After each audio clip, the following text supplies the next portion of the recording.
71 new affordable apartments are hitting the market next year. The St. Petersburg Housing Authority is set to receive nearly $6 million from the city to help transform the former Edward White Hospital into a new affordable housing community. The authority plans to move its offices into the new complex, and Evara Health will be opening a clinic there as well. Housing Authority CEO Michael Lundy hopes to reduce the long waiting list for housing. We just felt that it was more conducive for senior living. We also looked at our waiting list and realized that we had a significant amount of families on the waiting list who were seniors. Spectrum News reporter Fadia Patterson got an inside look into the project and talked to a neighbor about what it means for the community. After living on her own, Ash Alonzo has moved back into her parents' North Kenwood district home. When it comes to owning a home herself, she says the gap is widening.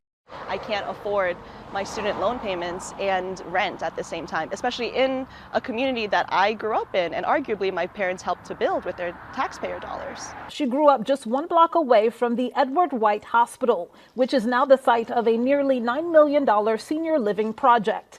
While she doesn't qualify to live there, she's thankful a healthcare clinic is also opening there in 2026. It's more important than ever that we have clinics that are helping low-income residents and also residents like me who are uninsured. A lot of the external features of the Edward White Hospital building are remaining the same, but the interior has been completely gutted to make room for those units and special amenities, including a computer lab, a community room, and a specialized kitchen for catering. Keeping this building specifically in the community is really good. Kelsey Thrasher is the project manager. Construction is already underway to convert the 121,000 square foot, 6-story building that has been vacant since closing its doors in 2014. The inside of the hospital was still very much so intact. The St. Pete Housing Authority plans to move its administrative offices into the new complex.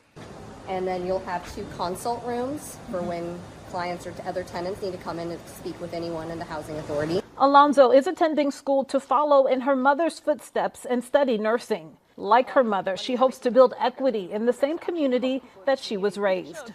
If you make living in some place safe and sustainable, families will stay and they will grow their families and they'll stay here for generations to come. And that's what the concern is as somebody who grew up here, as someone who's lived here for a quarter of the century. We just don't want to be pushed out of the community that we helped to build. She says communities can grow and evolve without losing sight of their most vulnerable. In St. Petersburg, Fadia Patterson, Spectrum News. That mixed-use community will cater to families earning at or below 80% of the area's median income. The St. Petersburg Housing Authority plans to open a wait list later this year.